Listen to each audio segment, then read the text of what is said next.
And we are live. It's Dr. Justin Marcagiani here with Daniel Hill. Today, we're going to be talking about the 6 human needs, why you may be sabotaging, and kind of getting to the root cause. What are the 6 human needs and different modalities we can do to make sure that you get your human needs met? Daniel, how are we doing, man? Welcome to the show. Hello. Welcome back, I should say. Hello. How are you doing? Good. How are you doing, Daniel? Yeah, good. Yeah. Excellent. Let's And rock then and can roll you just today. kind of provide your website URL for the listeners here? So danielhill.biz, you can go and find me there, and you can see me on goodness knows how many socials, but Daniel Hill Coaching. So you'll find me YouTube Shorts, you'll find me my YouTube channel, I'm on Instagram, I'm on TikTok, and there's plenty of content out there.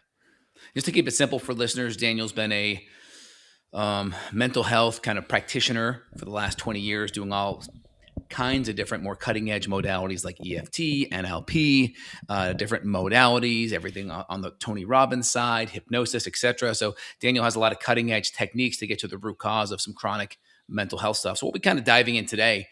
So let's talk about the 6 human needs, Daniel. First off, what are they? This is from Tony Robbins. So everything I'm British, but almost everything I've learned came from America first. And back in the day, I started listening to Tony Robbins, like I think you did 20 odd years ago. So Tony Robbins really coined the phrase life coach. I am a life coach. So he coined the phrase life coach because he was using all these techniques and tools in order to coach people to a better quality of life. Something that he noticed in the early, I think it was about the late 80s or early 90s, was there were patterns, and something I've noticed in 20 years of coaching others. And he's quite synonymous with these 6 human needs. So that there are 4 human basic needs for human beings, and then he ascertained there's 2 spiritual needs. Let's focus on the first 4. Every human being has a need for certainty. It's a very Neanderthal quality. We need certainty. Paradoxically, we have a need for uncertainty, which is variety. You know, if it's just the same over and over and over, it gets boring. So that's the paradox, isn't it, of the human being? Right. It's like, you know, we want certainty, but then we want uncertainty. Then he worked out there was a need that we all have for significance. And the other one he calls love/connection. Why is the love/connection? Because some people will settle for connection over love. But it's still a similar thing to connect with another human being on some level. What are the spiritual needs? Okay, well, you can meet those 4 in a positive way or in a negative way. But the other spiritual needs, as you move forward in life and you begin to meet those positively, are naturally just going to arouse. Number 1 is growth. And number 2 is contribution, so that you're giving back. It's not just about meeting your needs anymore, it's that you're actually giving back. Dr. Justin and I are doing that on these podcasts by doing this. Correct. So growth and contribution. That's the 6. Excellent. And so let's go look at them out of the gate. So the first 1 or 2, I think everyone kind of can connect with, right? So we have stability, right? People want to feel stable, right? They want to have a roof over their head, right? We go back to like Maslow's hierarchy of needs. They want to have some food. They want to have some shelter. They want to feel safe and secure. I think that's kind of the stability one, right? And then above and beyond that, then it's variety, right? Maybe you want a date night. Maybe you want a vacation. Maybe you want to mix it up. I think everyone kind of can connect that to their everyday daily life. I think that makes sense. Now I think we go into significance. People want to feel important. I know Robbins has talked about you can feel significant by being in a gang, right? And committing violence. Even though you're doing something bad, you still feel connection, or you can do what we do. We can help people and we feel significant. So just talk about there's unhealthy and healthy ways to get some of these needs met. Let's go into the significance part of the human needs and just dive more into that, the unhealthy and the healthy, and how we can move up in that. A lot of it is down to where you are in life. You're going to meet these needs regardless, whether you're struggling in life or whether you're doing really well in life. So let's take this is a podcast about health. So let's take sort of like when you're sick. When you're sick, regards significance, is your need for significance met by being sick? On some level, you could argue yes, because you are noticed for being sick, or you are in other people's consciousness in a significant way because you're sick or you're struggling. Yep. But equally, the flip Mhm. side of that is that if you could make a recovery, would you then be significant? What about if you made like a spontaneous recovery? What if you made a recovery and then wrote a book about it and started blogging about it, or vlogging about it, as we do in this day and age?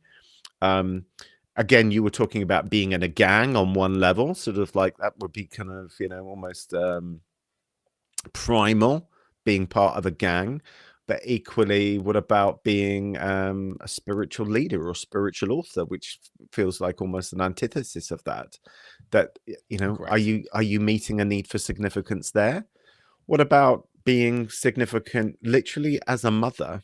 Of course, massively. Huge amount of significance that you're meeting there. Are you significant by being homeless? Of course. So we can actually argue that at every position you are in life is going to meet a level of significance. The one thing that's really helpful, and Justin will maybe know what I'm going to do now, is the numbers game, and you literally score yourself where you are in life. So Mhm. give yourself how much certainty is in your life, how much certainty is in your life, and whether that is you're going outwardly to meet that need for certainty, or you literally just feel this certainty. Give that a score, 0 to 10, 10 being absolute you're meeting that need of certainty, because it's an Mhm. important need. If you're living in a constant state of uncertainty, or lack of certainty, not variety, because I think we need to differentiate between uncertainty and variety. So I'm going Yes, to call 2 it different things. certainty and variety. Yep. So let's say, if you're in a place where you feel very, very uncertain, literally I mean, I pick up clients like this, that there's maybe you're about to go through a divorce. Maybe you feel that you're going to lose your job. Maybe you feel that you're going to lose a ton of money. There's a great deal of uncertainty in your life. So score that 0 to 10. Then equally score the amount of variety that you have in your life. How much variety? And we need variety. Variety is the spice of life, as they say. There's a safari park just up the road from here, and one of the reasons that they live so long is they give them enrichment. So if you put an animal, let's say, in a concrete prison, a zoo, it's got no variety. It just sees a concrete wall every day. The difference with that is that it's bigger. The fences are in a way where the animals get to see one another. It gives variety. So where are you in terms of that?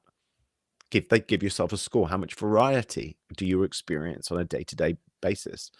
What about the significance in your life? How significant do you feel? Do you feel a great deal of significance in your job, in your relationship, being a parent? If you're a parent, give that a score. And then what about love? And if you feel that you cannot score for love, then score for connection. So give that a score. And for some people, it's very low for all of these things, because where they are is they feel that life has literally uh, challenged them with circumstances, financial, might be career wise, it might be in their relationship. And I think some people just find that they end. I mean, I pick up clients and they'll just say, I don't even know how I got to this place, but it's like, life kind of beat me down, and one thing after the next, after the next, after the next, after the next. But this is where you have the ability to be able to change and to go to the outcome that you wish to experience and give energy to that outcome. What is it that you would wish if you would like this to change? Can you imagine what it would be like if you felt a great deal of certainty in your life? And questions, asking open-ended questions, starting with what, where, when, who, how. So if you imagine what that certainty, that life of certainty is like, what is it that you need to do in order to be able to manifest that into your life?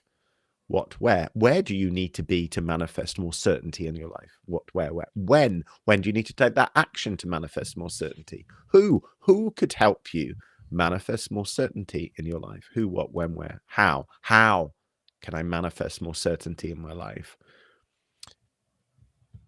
Do exactly the same for variety. I do. I was saying to Justin before we started this call, I've started doing a lot more couple work where I do couple relationship coaching.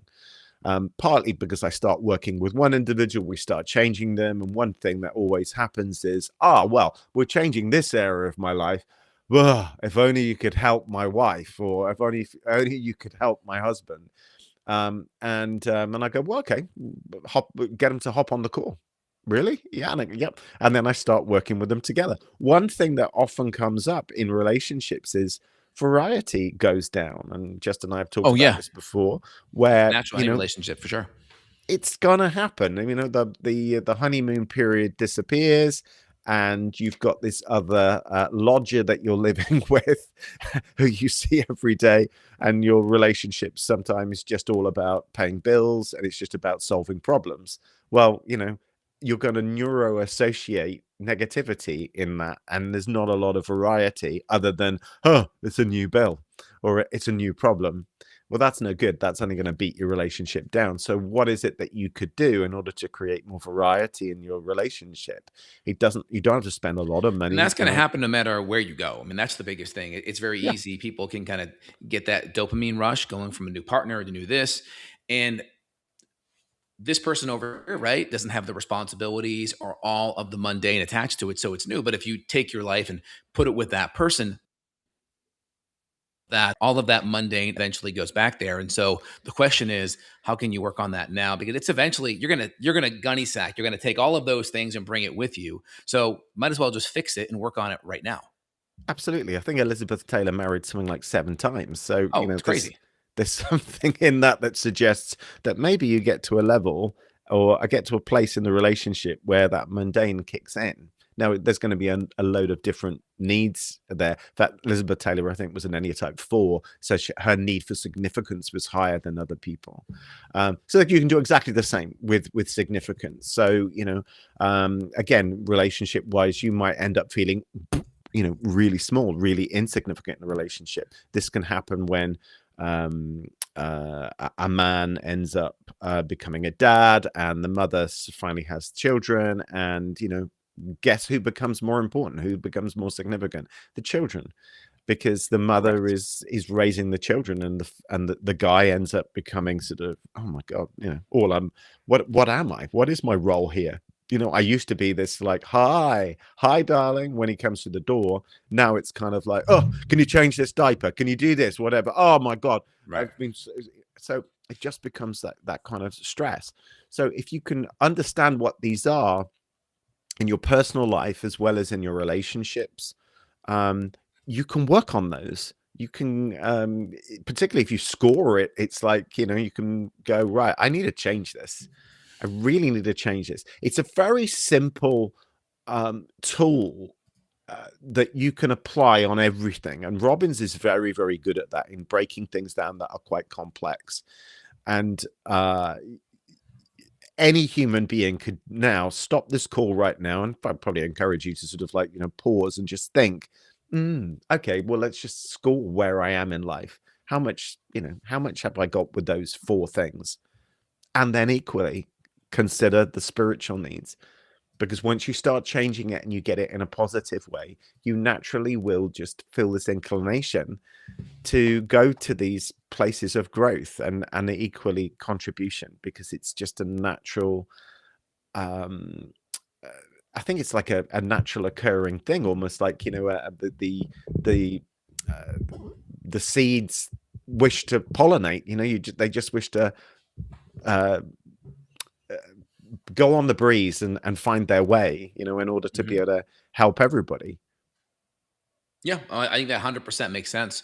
Now, in general, right, we have significance. That's going to be really well. First off, we talked about some of these things. We talked about relationship, right? Talked about that mundane. It's really important that we're not kind of chasing the short term hit of whatever it is, the emotional hit, whether it's from a new relationship, whether it's from alcohol, drugs. I think if it's easy and immediate, it's probably not going to be long lasting. And it's probably not the best way to get your needs met. So I always talk about constructive and destructive vehicles. So, I mean, you can get significance or you can get connection from doing something adrenaline based, doing a drug, but that's a destructive vehicle. And then there are constructive vehicles that tend to take more time, but when you build them up, they're more long lasting. And so, what are some of the more constructive ways that we can build up the significance in our life or the connection? I mean, so obviously on the significant side, I think just being healthy is important because when you feel healthy, it takes energy to feel significant.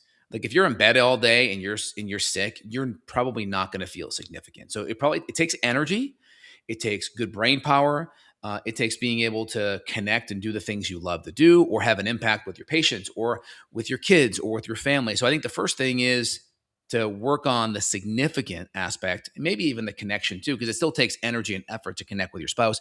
Is the health and the energy aspect? Your thoughts, Daniel? Well, you said about if you were in bed all day, actually, it's not very significant. Paradoxically, it is very significant. That it's in a negative way. I've Mm-hmm. had clients that I picked up. I remember one guy in Ireland. This was probably about 15 years ago, and I got him to do. I introduced Kaizen to him. I Oh introduced yeah. that to Justin Yep. a few years ago. He couldn't even get to the bathroom because it was so overwhelming. He had chronic fatigue syndrome, fibromyalgia in a really bad way, which is what I was diagnosed with over 20 odd years ago. And so I introduced Kaizen to him, and it was an enormous thing for him to be able to do that. But what Can you just he summarize that principle? What Kaizen is? Just a quick, so simple summary. so Kaizen, it's the art of manifestation through small and steady incremental steps. It's the tortoise versus the hare, and it Someone's trying to work on breaks. being healthy. We're going to just work on drinking clean water today. And maybe tomorrow, just Yeah, taking a few steps. It's just small little tasks that we just stack up and we add daily. Keep it simple yeah, from a health and standpoint. they will accumulate. The tendency with human beings regards change is that you want it big and you want it now. Mm-hmm. And Mm-hmm. your consciousness is restricted if you're sick or if you are struggling in life.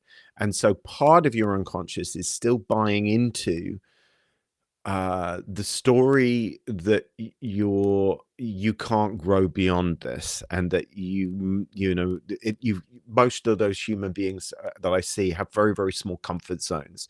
There's lots of trauma, and there's also something else which we all get affected with more than trauma, which is what I call limited belief conditioning. So that you've been beaten over by life enough times to be able to get to a place where you feel that you've just got very small comfort zones, and that can affect us psychologically, physiologically, emotionally, and even spiritually. You just feel sort of like you're massively restrained, and you are, but it's also from an unconscious perspective, the unconscious believes that this is where you need to be. This is the safest place, and so it's devolved into this place through a lot of negative conditioning and experiences that you've had. So in terms of getting that client to get well again, and within, I think it was 6 months, he was able to walk something like 3 miles in a forest. This is like from being bedridden. And so we were using tools like EFT, and I was using NLP, but just from that coaching perspective.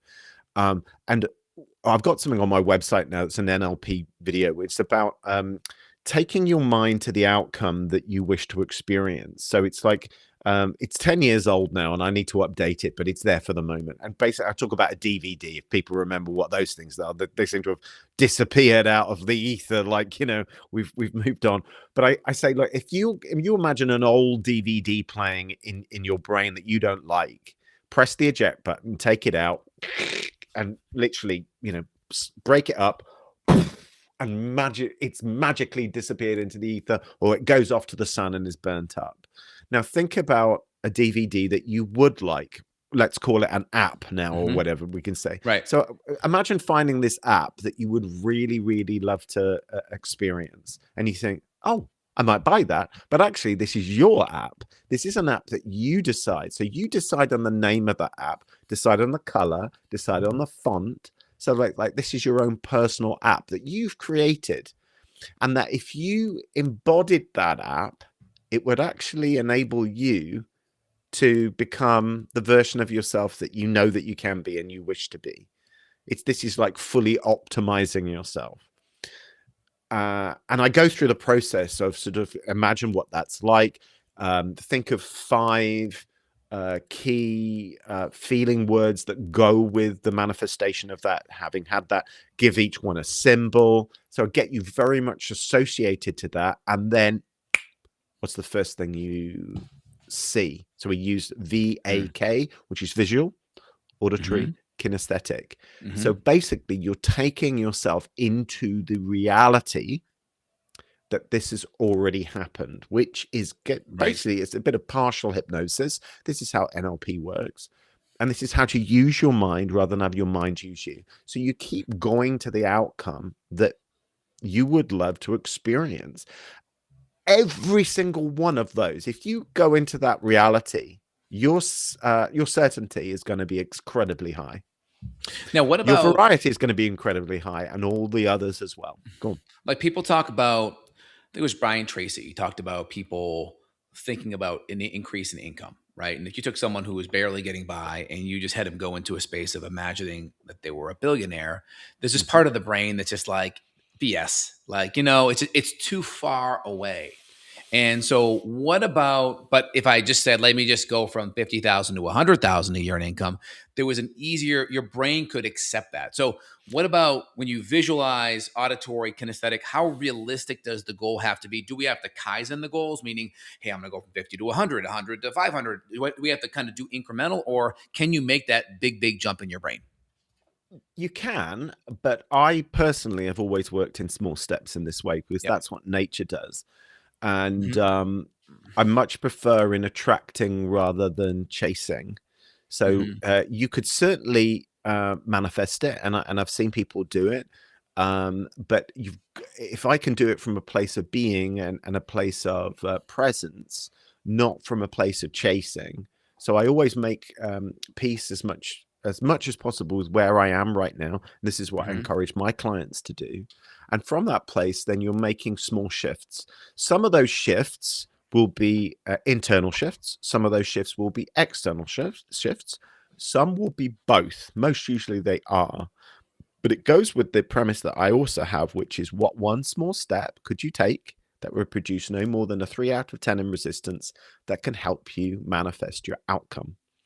And if you do that, now some people, it may be one small step that they do, which is no more than a 3 out of 10, that helps them go from 50K a year to 100K a year. It could be. For other people, it may be that they're only able to potentially create a shift of maybe 5%. But count your wins, because there is always the compounding aspect. And just because you've maybe increased from what's 5%, so you've gone from 50 grand to 52.5 grand. You don't know what's going on internally as well. So although people get very hooked up on the external all the time, so it's like, well, this is the car I drive, this is the house I drive, this is the partner I have, these are the kids and all the rest of it. A lot of people will come to see me who actually have those things, and the internal world is really bad. So I heard Jordan Peterson say this. So stop comparing, because that will be no good whatsoever, because you'll always find somebody who's doing better than you, who's got more than you, who's more successful than you, Well, whatever. also too, when you compare, sometimes the grass is always greener on the other side. Maybe because the grass Always, is astroturf and always. totally fake, Yeah. or maybe because they're actually watering it and giving it love and fertilizer. Right? It could be the fake, or it could be they're actually investing in it. Right? And It so, could there's truth in all of that, right? but actually none of it helps really. You can be No. inspired by it, that's great, and get I in think your the heart, and inspiration that's what you aspect is wish. good. Like if you see someone, like I think Robbins talked about it, where he would see people with great relationships, and he would, and then also Bandler He would too. ask them, So, wouldn't he? someone would like have a great moment. Say, walk me through your thinking. What were you thinking? What was, and so they would really go through that, because they found if they can get into that headspace and see those images, or do the right actions, you could replicate it. And so from an inspiration standpoint, I think it's great. But with social media, most of it's just pure astroturf and fake on that side as well. Yeah. Well, to complete the Jordan Peterson quote, it was, Yeah. don't compare yourself with other people. Compare yourself with where you were 6 months ago, because you're not in a competition. You're ultimately growing. If we go to the 6 human needs, one of the biggest things that you can actually work on is that growth. The more that you invest in growth, doesn't matter what it is, but it's growth, personal growth. I've been, like Justin has been, an absolute addict for personal growth right from I think I was 16 years old when I bought my first ever books on personal change. I'm 52 this year. So I'm just absolutely obsessed. I will still, and positively obsessed. So I will still sit down and watch an Anthony Robbins intervention, which is, on relationships. That, I've seen loads of them already, but His I'm going to watch interventions it. are excellent. It's excellent. They're legendary. So I think a lot of it too is like we're clinicians and we want to see how it actually works. Like how do you actually get in there and make it happen and create a change in a person? That's a different thing than just reading about it and seeing it yes. in action. It's totally different. And then I'm able to use that with clients. And so people will not know this stuff. And it's only because I've sat down and listened to it. I can watch an intervention and then I'll go and watch it again. Maybe not right away, but I'm just interested because it's percolating in my unconscious of what they actually did. And then I'll go and use that in a session with a client, and they haven't sat down and listened to all this stuff and witnessed the change. And I'm able to, pick up quite advanced language patterns and see ultimately change. Positive change. That's what we all wish to have anyway. Make my life better. How do I get it better? What do I need to do? So all of these 4 human needs will get better the more that you grow, per se. You are going to be moving along that direction. And then naturally, if you find that, something's working for you and you're feeling better, the natural tendency is what would we do? We might tell our family, contribution. We might tell our friends, contribution. We might start up a YouTube channel or do some social media, but we're going to get into sort of this place most likely, which is we're going to tell somebody. Why? Because then we feel good. And when you feel good, you don't want to keep it all to yourself. You wish from your heart to share, to make the world a better place, ultimately to raise consciousness on planet Earth, which is quite limited if you look at the news each and every day. So you can decide what it is that you wish to experience in your life. I only have a smattering of the news. I'm informed, but not inundated. And I'll go and put a video on to do with personal change or something else that I've researched in the past, or make some content myself. There's always something. And then you naturally begin to start morphing into creating more certainty in a better way. So the more content that I've put out over time, put content out there for free, that's actually created more certainty for me because people talk about me, or they've used my videos like they have with Justin. Sort of like, when you're a content creator, you're going to reach a lot of people and help people for free in a really positive way. And that adds certainty because it'll only reflect back certainty to you. It's the same And with also, I variety. think connection too. I think connection Oh, because at some level, people are massively. connected to you because they're connected to your teachings, your learning, your experience. You may be sharing your hardships and lessons that you learn, and people then are applying it. So I think there's significance and connection. Yep. I think. Do you think significant and connection kind of go lockstep in stride? I mean, I think there are some people that have achieved. Maybe they're missing the connection in their life. So I think significance and connection can kind of follow that same path, but sometimes they may not. Your thoughts? When clients have struggled with the lack of significance and connection, it's usually because it's about them in their life. And But let's say they have significance, but not connection, and vice versa. I don't think it's. Give me an example. Where do you think that's possible? Someone who's just overachieving. Let's say you're the classic Okay, sales yeah. guy. You're Good kicking butt. example. Go Yeah, ahead. yeah. Mhm. Yeah. Oh, definitely. So yeah. Yeah. So they could feel significant in the eyes of colleagues or other people in business. Oh, I've picked those guys up before, and usually it is girls, but guys, but there are girls as well, or females who've come. Yeah, because you'll overcompensate on one to make up for the other. Now that doesn't work. It's never going to work, you know. So yeah, I'm certainly with again, we were talking about this earlier, which is you've got perhaps there's a lot more masculinity within feminine or within women now, where you could go and become, you've almost morphed into sort of quite there's a masculine quality in women to get ahead in business, but they can struggle in their personal relationships regards connection. And one reason is because the alpha man now is, you know, it's not usually, back in my day, it was sort of, well, my mother's day, it was like my mum stayed at home and cleaned and cooked and all those things, and my dad did the masculine thing and went to work.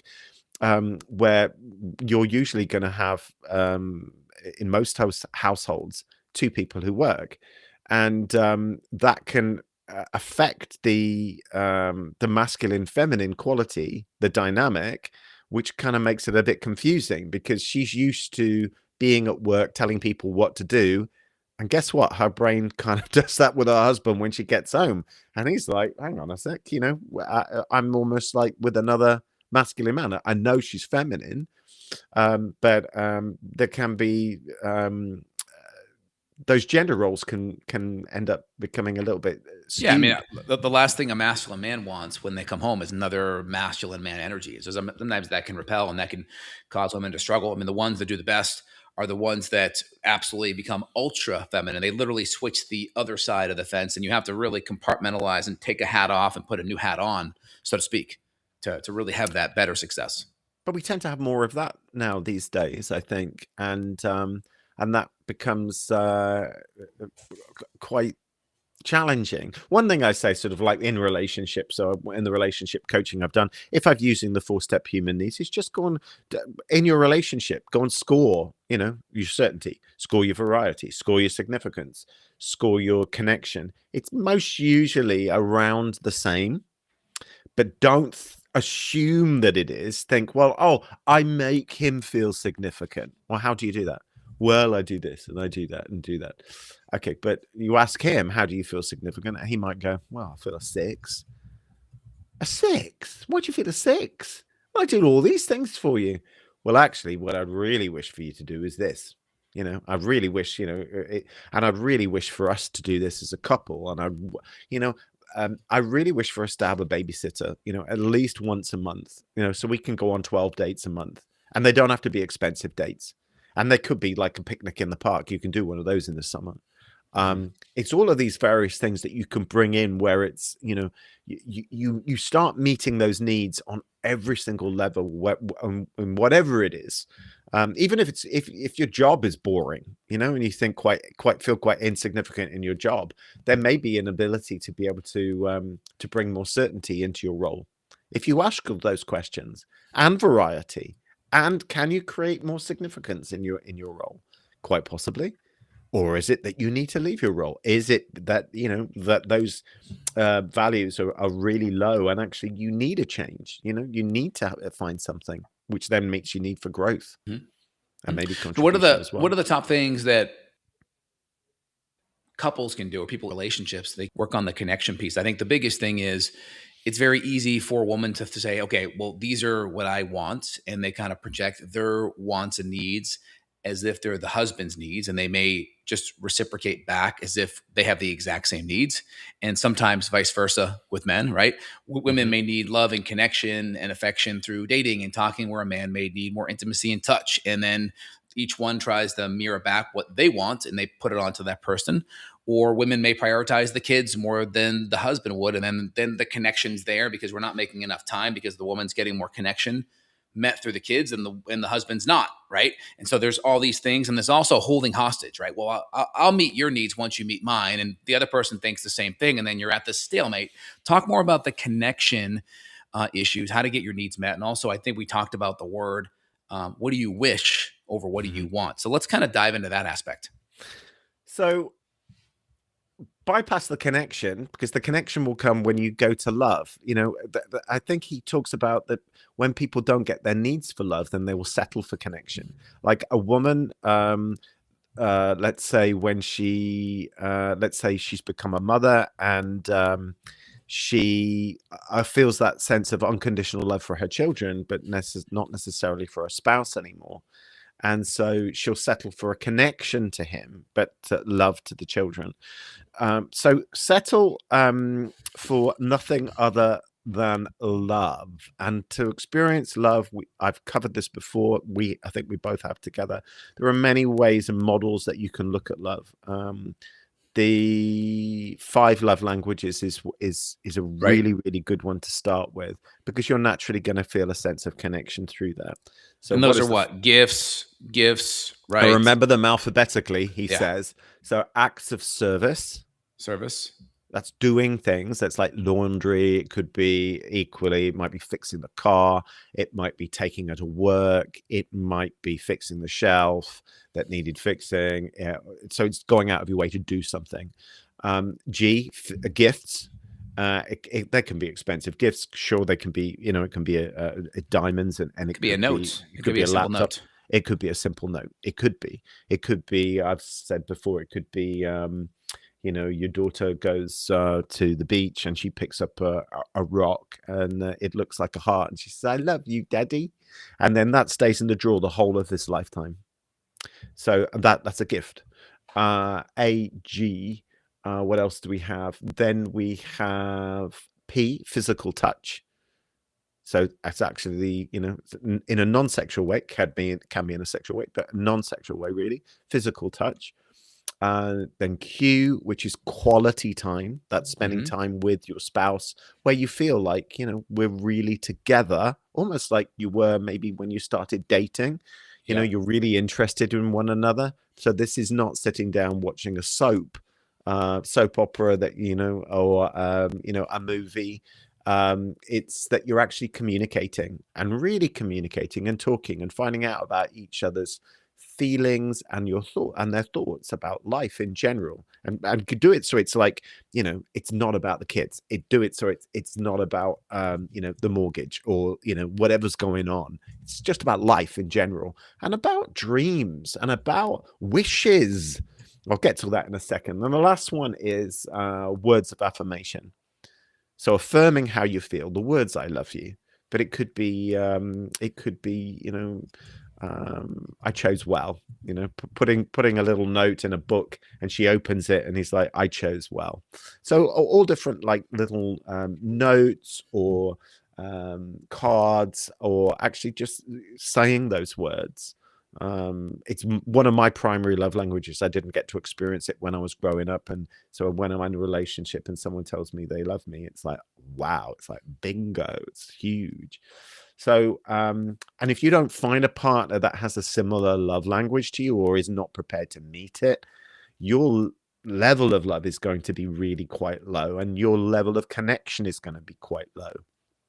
Over the 20 years I've been working doing this, I've had clients that, it started off well, boo, but then gets lower because these these needs aren't being met anymore. But equally, they don't know what their needs are, so they can't communicate them. They just go, "Well, I don't know. It's just really bad now. I don't know." So, Or you see it a lot with women more when, they have a need and they just kind of get mad at their spouse that, hey, you didn't meet this need. Uh, yeah, Proactively without me even having to tell you. There's that too, right? And that's where we kind of talk about the wish, right? yeah, they don't always communicate, and and a Yeah, man, just like a woman, won't even communicate it, because they don't even really know what it is, or correct. behind it, they might have sat on it, and then it ends up becoming this seething sort of attack. And the guy's like, or the woman's like, where's this come from? The difference between want and wish, this is something I became aware of a good, it's actually 11 years ago now. And clients would always tell me what they want, and they'd also tell me what they don't want. And then when they got pretty much broken down by their own mental gymnastics, they'd get to a place where there'd sometimes be this hand touching this area, or the want would certainly become more heartfelt, and the voice might break. There might be a little bit of a crack, and it'd be like, "All I want is this." Well, I just through observation, through working with that many clients, and um, language, NLP, neuro linguistic programming, something that I do. So it's just really interesting. And then I literally channeled from the ether. It said something. It said, "If you wish to master your mind, you need to let the heart be the master." And I remember going, "Where's that come from? What it?" And I questioned it and thought about it. So I'll say it again: if you wish to master your mind, you need to let the heart be the master. So the more that you focus what it is that this is wanting, and we could say that this is a wish and this is what we want, the wants coming from the head, only from the purpose of differentiating that there's Hmm. 40,000 neurons here. There's about 80 billion up here. So this is a hell of a lot of neurons that are wanting constantly. They want. This is a little bit different because this is a wish. And you can take a breath into that. If you were to think about what's deeply in your heart, and take a breath into that right now. What's really true for me? What's real? Fear, the wanting comes from a lot of fear, and we will want. So when we have that thing, we're going to be safe. We're going to have maybe variety, which is an important thing. We may have significance, and we might have love / connection. But there is something deeper than all of that, that is something that's real. So we could say fear, the acronym of fear, FEAR, false evidence Evidence. appearing real. Yeah, So it's a if great this one. is false, oh my God, I do this. How many human beings struggle with fear and stress and anxiety in a day? Probably 99.999. Even those who spend hours meditating are still working on that fear or the mental stuff that goes on that's causing problems. So if this is false and it keeps giving false information all of the time, what's real? False, real. What's in your heart is real. What's coming from here is authentic. So false and real. So I invite you to use the word more wish. And why do I use wish, and why have I coined that so much? It's also in terms of you think of something I do, neuro-linguistic programming, but also Tony Robbins calls it neuro-associative conditioning. So when you think of the word wish, I did this with a client in New Jersey yesterday. I said sort of like, all I want you to do is this. Now say it with the word wish. All I wish for you to do is this. There's a slight change in a quality with it. It doesn't feel so attacking, and it does feel a little bit more heartfelt. Okay, so what equally we could say, well, all I want is a deep sense of love in my life. And we could go here. All I wish is for a deep sense of love in my life. And again, there's a different quality to it. There's also the links with wish and when you're a child, when there were no limitations. So think of the dandelion clock, make a wish. Think of the penny in the well or the fountain, make a wish. Think of the birthday cake with the candles, make a wish. It's magical and it's exciting and it's full of possibilities. Aladdin and the lamp. You've got 3 wishes. So there's something, when you start using that word, it has a different effect in your nervous system as it does in your partner's or anybody else that you're in contact with, because there is a neuroassociative connection with that word and magic and possibilities and happy outcomes, because it's not constricted. It is open. It is free. 100%. There also has to be a sense of accountability too, because it's really easy to just want to have your significant other just read your mind, right? And it's very easy when you're a victim. It's easy to be like, you should just know, you should read my mind, you should just do it. And it takes a sense of accountability to communicate or to say, hey, I wish, right? So talk about how much accountability kind of connects and matters with being able to speak your wish or to communicate this. It's everything. It's not complicated. If you just differentiate between, if you're communicating, is it coming from your head or your heart? Just to know that it's a simple thing. If you really communicate it from your So heart, how do you know? How do you know if it's your head or your heart? put your hand over it. Mhm. Become aware of this Mhm. area, and if you wish to, put your hand over here more when you communicate, or become aware of it. Breathe into it. Okay. You know, when you're in an argument with somebody or you feel a potential argument can happen, you pause. Those of you that understand that it's not conducive to get into an argument here. Why? Because I won't get what I want, which is actually what I wish. Stop. Okay. You're breathing in here.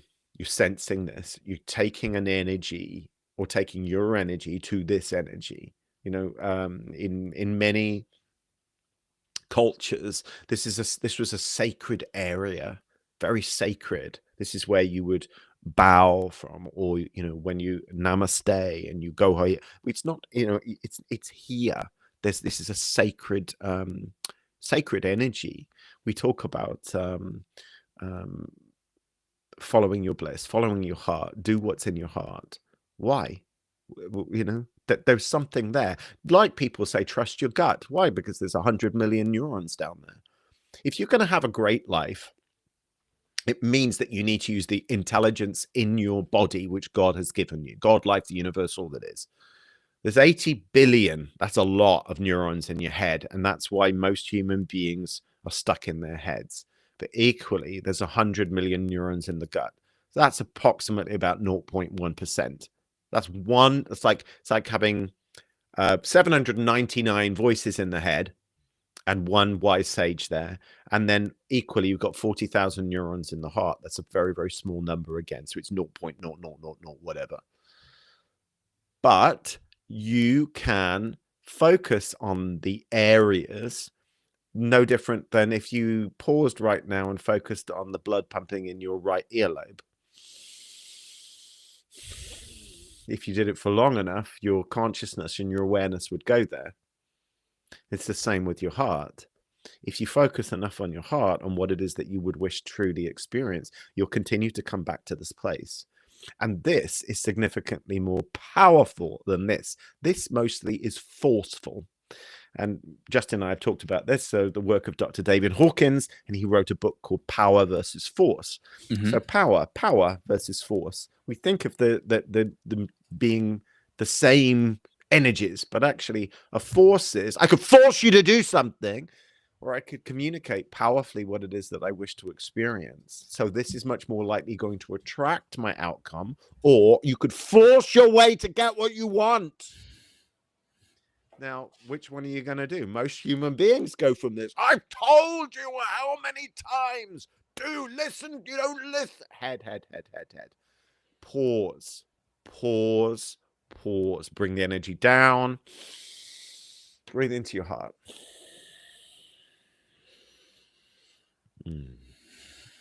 What do I wish? And then you come back and you communicate from here. If you need to have your hand over it, but just be conscious of this area. So how do you get your head kind of right in regards to, is my wish reasonable? So let's say with my Give me spouse, right? give me a You specific know, so example. let's say you're having an issue, right? And in a relationship, and relationships are a lot of times about meeting in the middle. And let's say my wish is to have my spouse be more accountable for some of the issues, right? But let's say maybe that's not reasonable. Maybe you're putting 80 to 90% on her, and maybe it should be more in the middle. Like, how do you make sure what you're wishing is actually a reasonable request?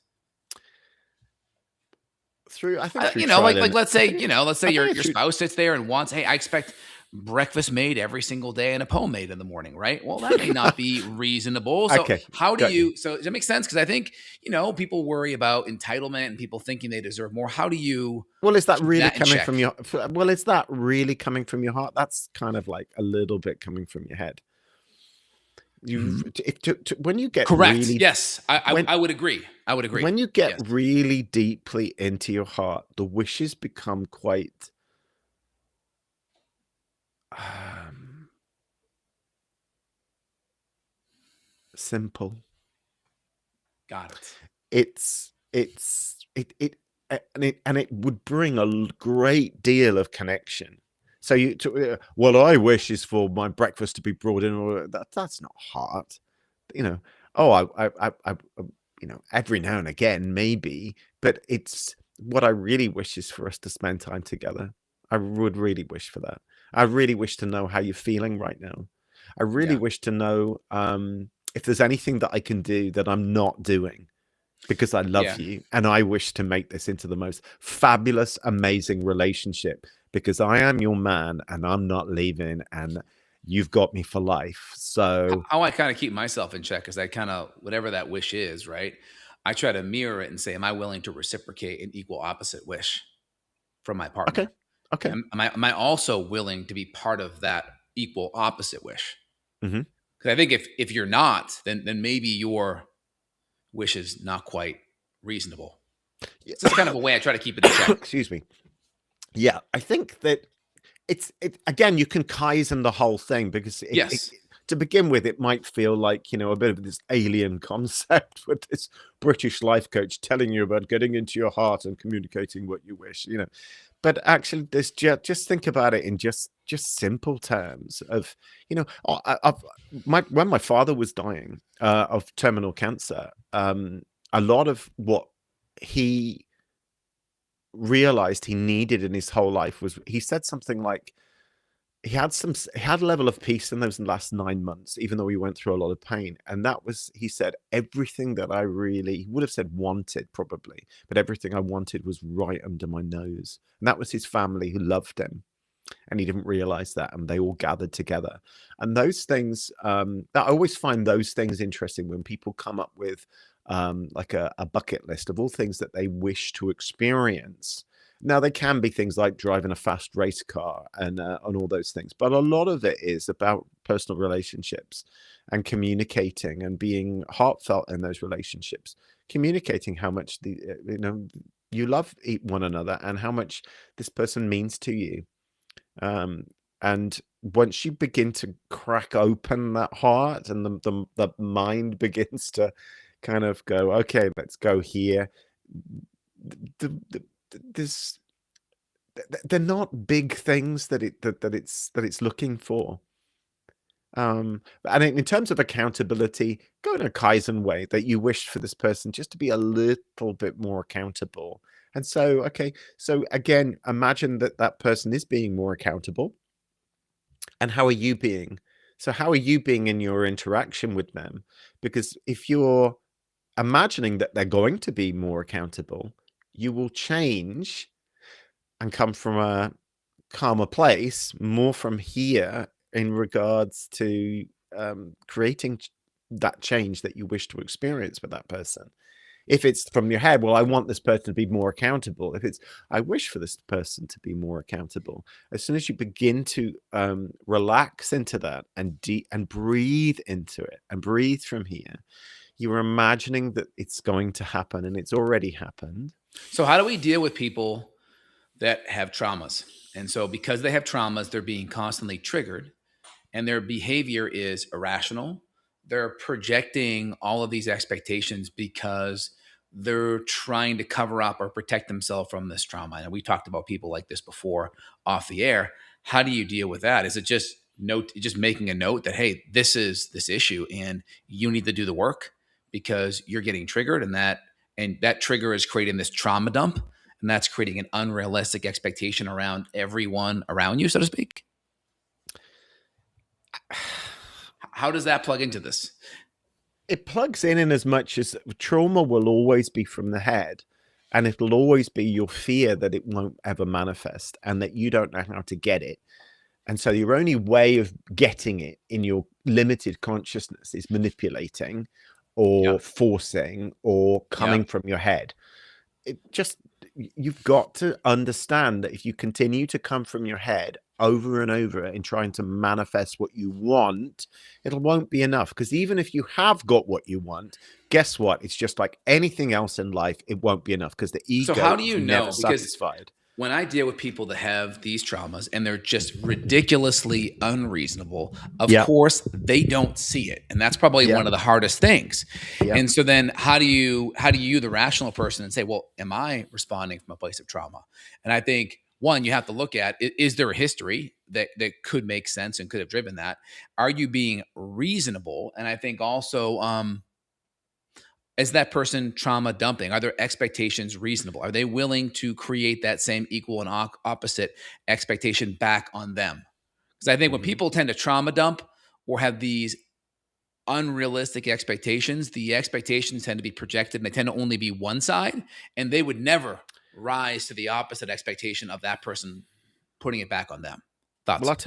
I tell you how it works, which is ultimately when you're manifesting wishes, are you the biggest one is that you're being true to yourself first and foremost. And what you tend to do as you become even more authentic on that journey and that path, that you begin to let these people go, and you spend less time with them, and you recognize that they're caught in patterns that are um, not conducive for creating a sense of peace. They're not heartfelt. Correct. They're and it's like a dog chasing its tail. That it's a pot of gold at the end of the rainbow. That it's absolutely unachievable, because even if the ego does achieve it, guess what? It will just be within a very, very short amount of time. There'll be something else. There'll be something else. It's not enough, because the ego is never satisfied. It always wants more. The heart's different. The So heart's how do different. you, The let's heart say can you're in find that real place. Mhm. contentment. The Yeah. heart can find real contentment. And I think that's something that it is a profound realization. And through just through the experience, you can almost ask yourself the question of like, have you had enough? Have you had enough? Because that endless suffering, I've picked up clients, they're very, very wealthy, and they've got everything that, society would say should make them happy. No, nothing there, because it's from here. Yeah. It's not Yeah. real enough, and it Yeah. becomes a journey of discovery of what's actually in here. Yeah. It can become Yeah. quite frightening. Yeah. I think most people that have trauma know it, because most people that have trauma, they've been triggered, right? All triggering is their autonomic nervous system starts to go into that fight or flight. They start Yep, becoming more irrational, breathing yep, heavy, losing their cool, yelling, right? And so most people know, because when these issues come up, they get triggered. That autonomic response goes to fight or flight. They're not in their heart. They're not relaxed. They're not breathing steady. Their heart rate goes up. Their blood pressure goes up. Their breathing goes up. And then yep. number two is they trauma dump. They dump their trauma on other people and they project it as if, well, you need to manage my trauma versus, hey, maybe I need to look within and manage mine. And I should be able Yes. to deal with my Yeah. trauma in a way where it's not creating an autonomic sympathetic response. I should be able to deal. And then, you do this with NLP and EFT and EMDR, where when you talk about it and you go into these headspaces to visualize that past trauma, you're not getting that sympathetic response. Mhm. Is that fair Yeah. enough? Yeah, Yeah. it's very fair. It's quite succinct, and it's very, very powerful. Just make it simple. Just make it simple. People 100%. So I think people, like, if you have an issue, you're going to know because that sympathetic response comes on, and it's your job to fix the issue. It's not your job to trauma dump. And just because you've had a trauma does not mean other people now have to put up with that triggering and that response. It's your job to fix yourself and not dump your stuff on other people, and vice versa. I think it's important. Yeah. I just think the more that you continue to grow and work on yourself, you begin to realize that this doesn't work for you. It's for some people, it takes a long, long time, many, many decades. But that's what wisdom is. That's what wisdom is. That's what is missing in the world. Could we look in the outer world and say that the humanity is quite wise? Probably not. So just because everyone else does it doesn't mean that you have to do it too. This is something I've Nope. just witnessed in my own life, and this is the transformation within clients. It's quite deep, and it feels maybe a little bit too airy fairy, and what's he going on about? But actually, Hmm. there's something quite real in all of this, and it's almost like a remembering, because you probably experienced this when you were a child, and when we grow up we end up getting caught up in patterns and loops, and behavior that we do because everyone else is doing it. Right. But that's why humanity struggles so much. I mean, I don't know what I think, is it something like 10% of humanity are on antidepressants, or um, people lean on alcohol, pharmaceutical drugs, recreational drugs, all different types of addictions. It's always trying to get away from the mind. And but can you use your mind rather than have your mind use you? That's the premise of the work that I do. That is what excellence is. Like NLP is the study of excellence. So it's like, well, let's model excellence. What is it that you would wish to experience? Excellent. Focus on that, and then you move towards it. Yep. And I think, biblically, the golden rule, right? So in everything, do to others what you would want have done unto you. This sums up a lot of the prophets. I Yeah, think this is important. I think it's because it's really easy to get narcissistic. And almost always when we're narcissistic or we're reacting from trauma, we're not living up to that golden rule principle. 100%. Yeah, Yep. totally. Yeah, Yeah. it's you're in your head, absolutely, and it's you're trying to get that need of significance met, because the trauma, or the limited belief conditioning sort of sells to you that you're a victim, and you're struggling, and people are out to get you, and you can fall into that trap. The thing is that you release yourself from the trap, from the prison, through your heart, because deciding what it is that you really wish, because you'll never get it enough in your head. It's never going to be satisfactory. You'll never scratch the itch enough. You'll never have enough money. You never have enough. You think of all of it. You'll never have enough certainty. You'll never have enough variety. You'll never have enough significance, and Hmm. you'll never have enough love stuff slash connection. It's But if you come from your heart, you can manifest the life that you would truly wish to be living and experiencing. And in that, you'll have certainty. The same with variety, the same with significance, and the same with love slash connection. And I only think it is through your heart, when you do this, that you then actually move to those two spiritual needs, which is growth and contribution. You wish to grow, and you wish to contribute. It's not like I want to grow. It does feel like a real kind of, I really wish to grow. It feels like, it's an act of self-love, and then giving to others, it feels like an act of love to humanity. It's like, let's make the world a better place. I think that's great. I think that's excellent. Anything else, Daniel, you want to leave the listeners with here today? There are 3 videos on my website that are now live, and there's a tapping video which helps with trauma. There's an NLP video now that I've got there, which is about helping you to manifest your ultimate positive brain. That's a video I put up there 10 years ago. I've made that live. And there's also the 4-step ultimate success formula that Justin and I have talked about before. That's really a coaching thing. Again, I learned that from Robbins a long time ago, and you can use that with everybody. Anybody can use it, and you can use it with anything. It's very quickly, clearly decide your outcome, take action, notice if you're further away, and if you're further away, change your approach, be flexible. Love it. Excellent. And we'll put Daniel's links down below. So if you want to reach out to Daniel, he sees patients all around the world on the virtual side, whether it's teamwork, Skype, WhatsApp, he'll be able to see you and work with you. And he uses a lot of techniques. And again, we didn't really go into it too deep, but conventional therapy tends to just talk about things. And again, you can get some kind of cathartic release talking about it, but don't underestimate the fact you're not fixing the underlying issue. You should be able to talk about your issues, but then you got to move from the problem into the solution. That's where lasting changes. So, Daniel, thank you for coming on today and chatting about that. And links down below. Thank you, So, if sir. you guys are ready to take the next step, this podcast resonated, there'll be some resources for you down below. Daniel, anything else?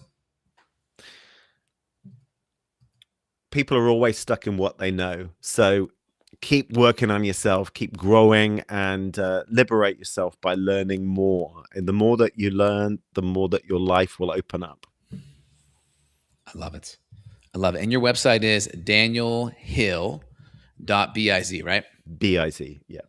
Okay, I'm going to put that link. Plus, I'm going to put the link for the consult down below, so everyone has that access to them.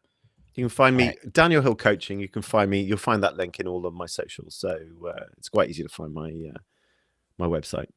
Excellent. All right, guys. Nice chatting with you all. Daniel, very nice chatting. We'll be in touch really soon. You guys have an awesome day. Take care, y'all.